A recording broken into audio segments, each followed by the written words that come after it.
Berdasarkan Google Maps, aku harus menempuh jarak 266 km ke Padang. Aku percaya dengan jarak yang dicantumkan oleh Google Maps. Kalau ada yang tersesat beralasan Google Maps, itu salah orangnya, bukan Google. Aku berani bilang begitu karena aku sudah mengalaminya.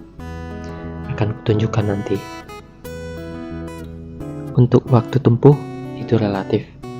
Karena di jalan pastinya aku harus istirahat dan juga sholat. Aku sangat berharap bisa sampai kota Padang sebelum malam. Berkendara motor di malam hari dengan jarak yang jauh adalah tindakan yang sangat berisiko.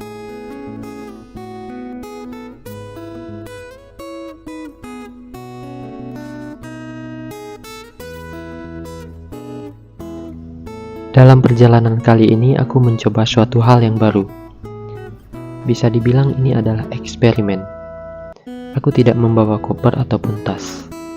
Aku membawa barang-barangku dengan kantong plastik. Ya, semua hanya dengan kantong plastik. Pakaian, aksesoris HP dan kamera, alat-alat untuk mandi, semua di-packing dalam plastik dan disatukan dalam plastik besar. Alasan utamaku karena ini akan lebih simple. Ini juga membuat bobot motor akan lebih terpusat di depan. Aku akan lebih mudah mengendarai motor. Kelebihan lainnya, plastik-plastik ini juga anti air. Tapi, ada kekurangannya juga. Plastik ini mudah sobek. Untuk itu, aku membawa plastik cadangan. Aku yakin belum ada istilah untuk traveler yang membawa barang dengan kantong plastik. Kalau ada istilah yang namanya backpacker, izinkan aku mengusulkan istilah baru untuk ini. Asoy packer. Adapun kamera yang kugunakan adalah Handycam Sony HDR CX405 dan Akaso V50X. Untuk mengedit video, aku menggunakan tablet Samsung Galaxy Tab A7 Lite. Aku masih baru di YouTube dan masih belajar bagaimana merekam video dengan baik. Kamera yang kugunakan pun masih tergolong untuk pemula. Untuk kamera dan aksesoris utamanya aku letakkan di tas pinggang. Hal ini agar nantinya aku mudah mengambilnya ketika ada momen penting untuk direkam. Dan ini adalah kendaraan yang akan kutunggangi menuju Sumatera Barat.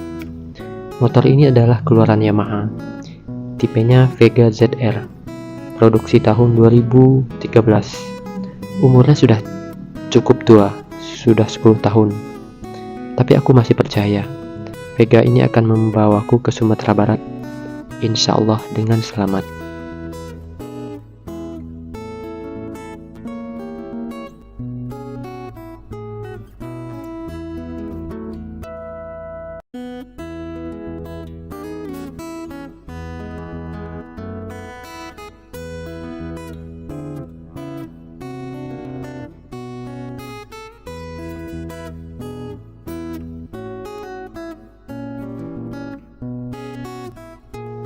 Semua sudah siap.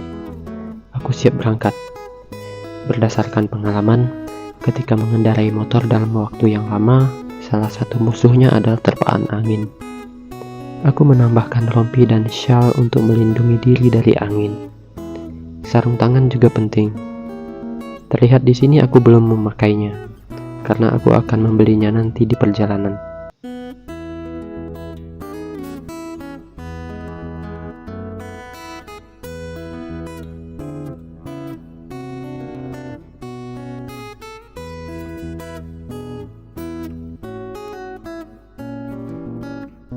Dan bismillah, perjalanan dimulai. Video yang Anda lihat saat ini direkam dengan Akaso V50X yang kuikat di tangan. Dan karena tanganku sering bergerak, ada momen di mana videonya terlihat goyang. Setting kameranya juga belum kupahami betul, jadi harap dimaklumi kualitas gambarnya.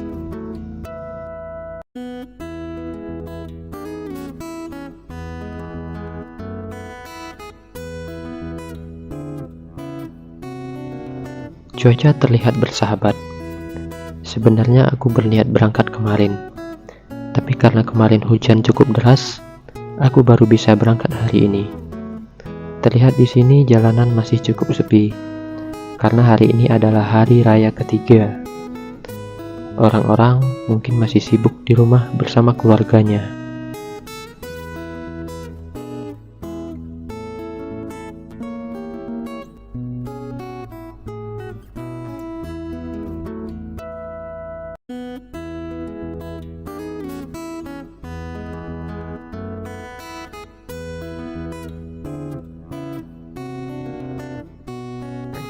Pekerjaanku sehari-hari adalah sebagai penjual pulsa online.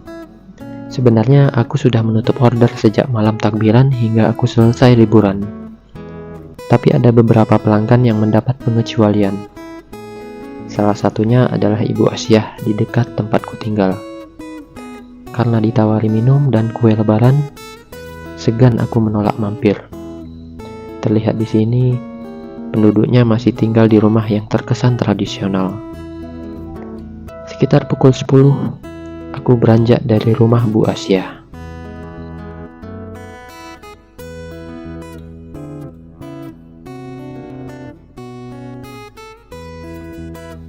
Perhentian berikutnya adalah stasiun SPBU Lubuk Landai. Ini adalah salah satu rahasia yang membuat Vega masih perkasa sampai saat ini. Sudah setahun lebih aku selalu mengisinya dengan Pertamax. Hal ini juga karena aku memang rutin mengendarainya tiap hari. Aku merasa lebih cocok menggunakan Pertamax.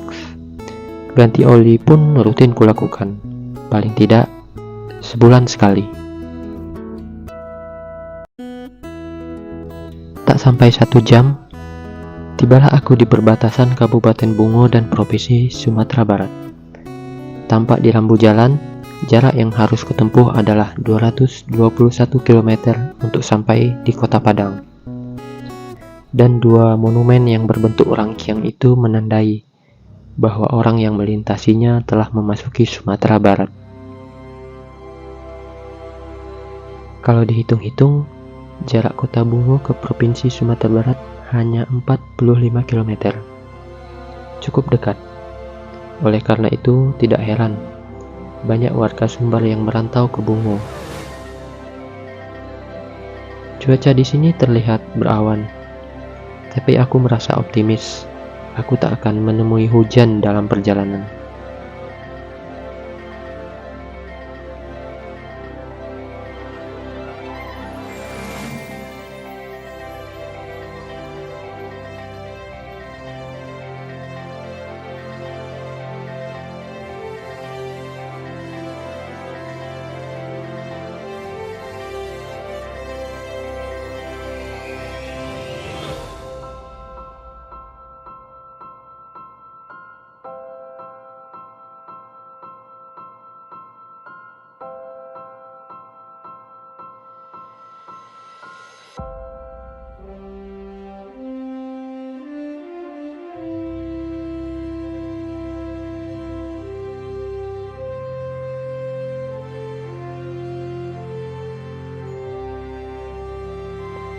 Pukul 11.51, tibalah aku di daerah yang disebut Gunung Medan.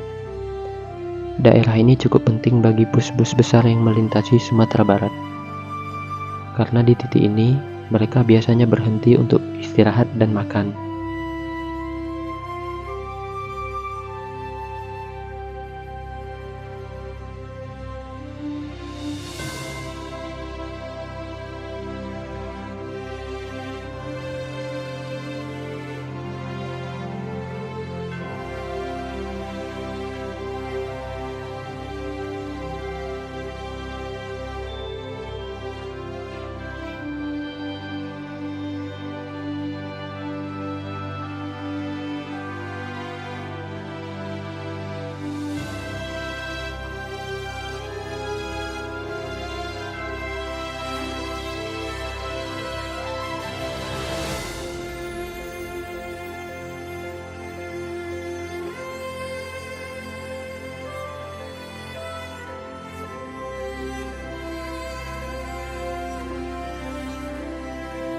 Aku berhenti sejenak memperhatikan suasana di sekitar. Alam ranah Minang sudah menampakkan dirinya. Nampak bukit-bukit di sekitar jalan yang kulewati. Hawa udaranya pun terasa lebih sejuk. Pukul 12.13 tibalah aku di daerah perkantoran Kabupaten Dharmasraya. Terlihat di sebelah gedung Bank Nagari, Bank Kebanggaan Sumatera Barat.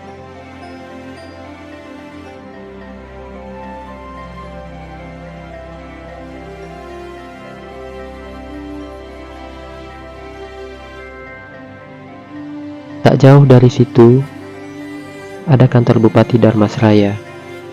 Terlihat luas dan megah dengan tanduk-tanduk di atapnya yang disebut gonjong.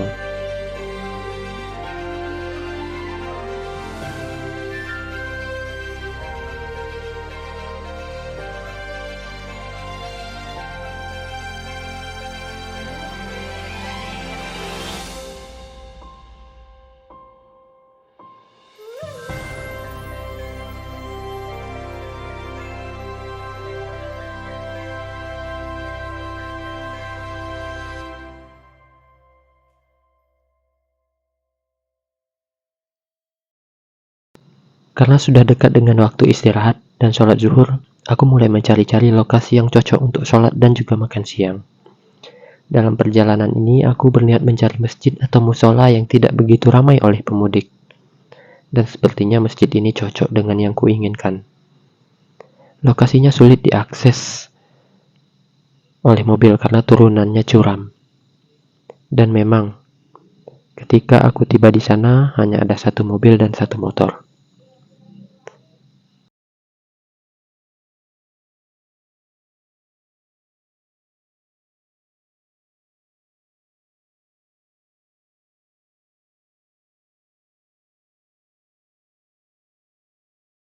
Tapi jika masjidnya terpencil dan tidak banyak digunakan, ada resiko bahwa kita akan menemukan tempat wudhu dan toilet yang tidak terurus. Dan aku mengalaminya siang itu. Perhentian selanjutnya adalah sebuah ampera kecil tepat di pinggir jalan.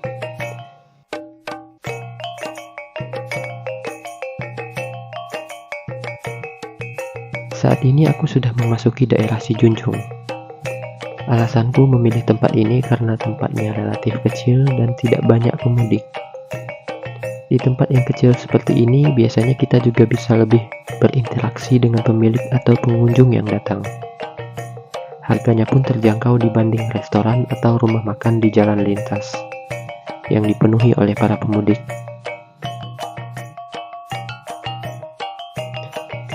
Aku memesan sepiring nasi dengan sepotong ikan laut goreng balado dan dengan tambahan sayur pucuk ubi. Aku juga dapat keripik balado. Aku makan dengan puas. Harganya pun pas.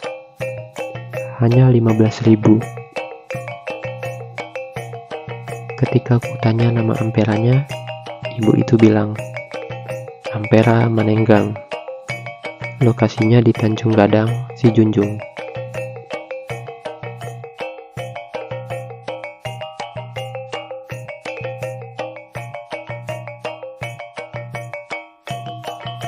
Pukul 15.44, aku tiba di kota Sawah Lunto.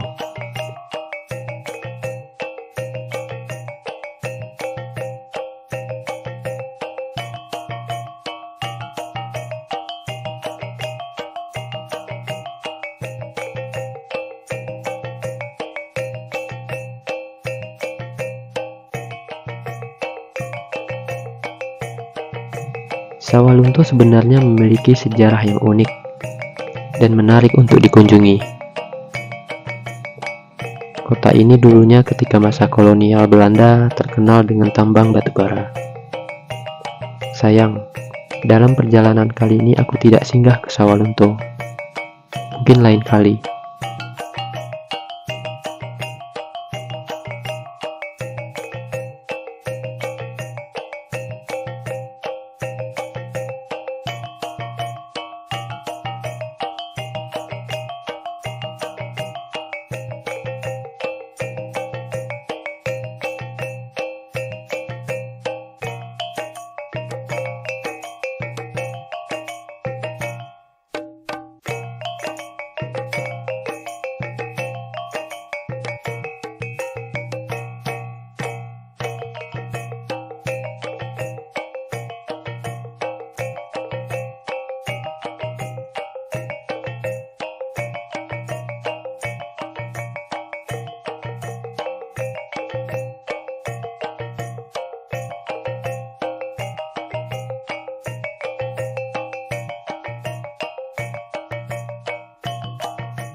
Setelah Sawalunto, kota berikutnya yang kulewati adalah Solo.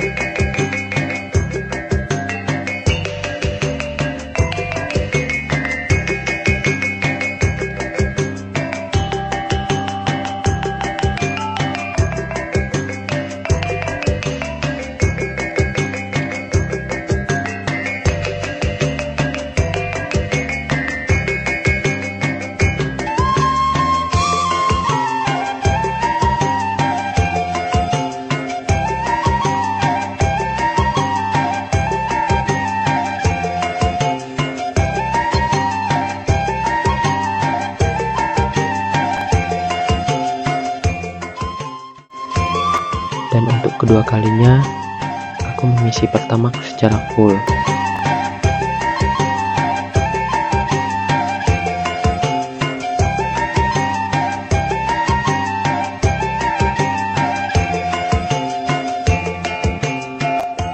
Mengendarai motor dengan jarak yang jauh pastinya melelahkan dan beresiko tinggi.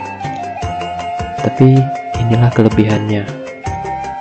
Kita bisa dengan mudah melewati kemacetan.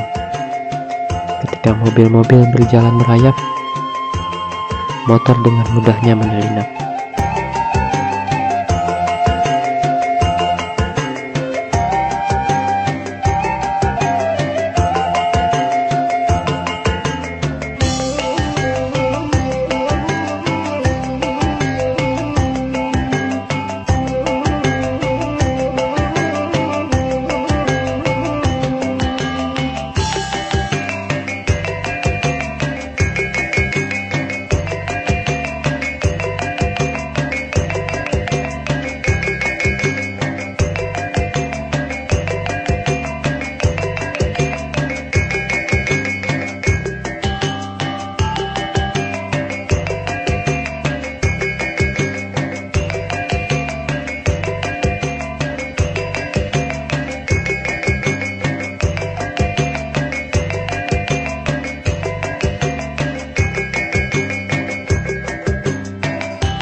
Ketika akan memasuki jalur Sitinjau Lawi, aku disambut dengan gapura yang bertuliskan "Selamat datang di Kota Padang". Selain gapura itu, juga ada sambutan dengan rambu jalan yang bertuliskan "Hati-hati, Anda memasuki lokasi rawan kecelakaan", dan disertai dengan tanda seru. Ini peringatan yang serius. Awalnya, aku mengira ada kebakaran. Tapi ternyata itu kabut. Luar biasa, terasa mistis. Aku disambut oleh kabut ketika memasuki Sitinjau Lawi. Berulang kali dalam hati aku berujar, "Wow, subhanallah."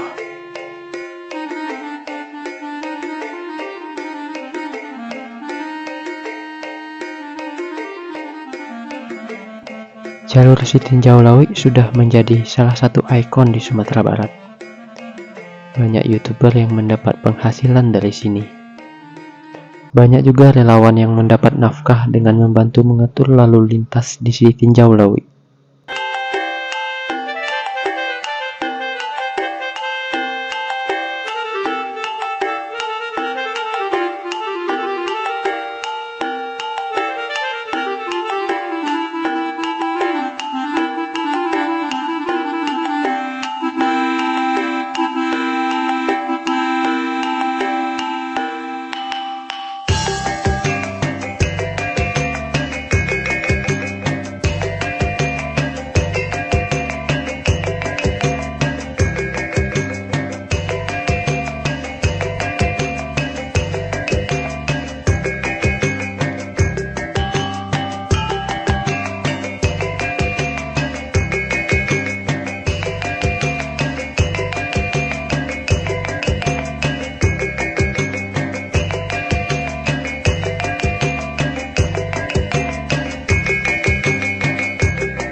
Panorama 2 yang berada di jalur Sitinjau Lawi adalah tempat di mana kita bisa menikmati pemandangan kota Padang dengan latar pantai. Tapi sayang, kondisi sore itu berkabut, tidak memungkinkan untuk menikmati pemandangan kota Padang.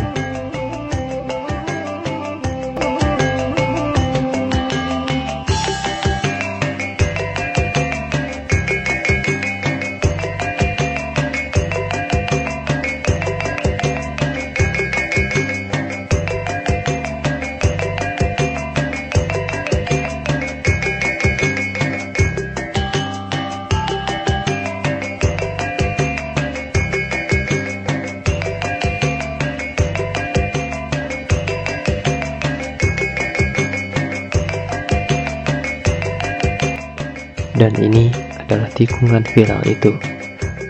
Tikungan di mana para YouTuber berkumpul, merekam semua kendaraan yang melewati tikungan ini.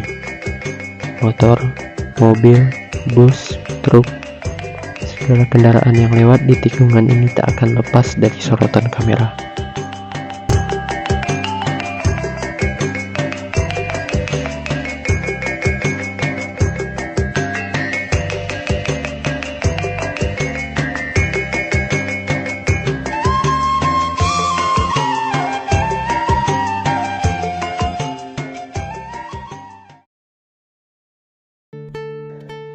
Hari sudah menjelang maghrib ketika aku memasuki kota Padang. Aku sengaja memilih penginapan yang dekat dengan Taplau. Taplau adalah singkatan dari Tapi Laut, yang dalam bahasa Indonesia artinya tepi laut. Aku berharap menginap di lokasi ini akan memudahkanku untuk menikmati sunset atau matahari tenggelam di kota Padang. Sebenarnya cukup lama aku berputar-putar di sekitaran Taplau, mencari penginapan. Harusnya aku memesan penginapan dari awal sebelum kedatangan.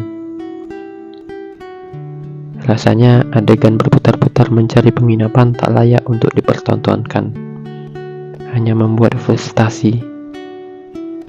Singkat cerita, aku mendapat sebuah penginapan cukup murah tapi dengan fasilitas seadanya, yang harus kuterima dengan lapang dada. Mau nginap di hotel, anggaranku pas-pasan. Maaf, aku tak merekam lokasi penginapanku, karena jujur, tempatnya tak bisa direkomendasikan. Pemiliknya mungkin sibuk dengan kegiatannya yang lain, sehingga kamar-kamarnya tak terurus. Setelah mandi dan sholat asar, maghrib dan isya yang kujamak sekaligus, aku menunggangi vegaku menyusuri jalanan di Taplau. Targetku berikutnya adalah tempat makan malam, dan aku menjatuhkan pilihanku pada sebuah warung ayam geprek. Mereknya Kapten. Seandainya ini siang atau sore hari, kita bisa menikmati makanan sambil memandangi pantai kota Padang. Tapi yang terlihat malam ini hanya lautan manusia dan lampu-lampu warung yang bertebaran di pinggir pantai. Menyilaukan.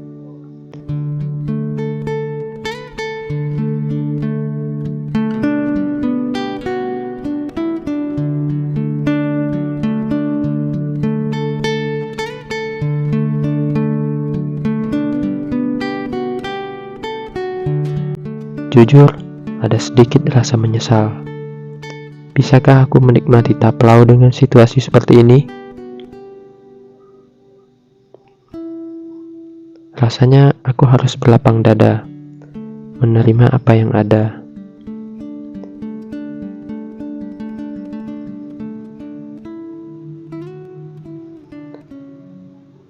Aku cukup puas dengan makanan yang kupesan. Tidak sampai 50.000, aku bisa dapat seporsi ayam geprek dan nasi, dan segelas jus mangga. Rasanya sudah cukup hari ini. Aku akan pulang ke penginapan dan beristirahat.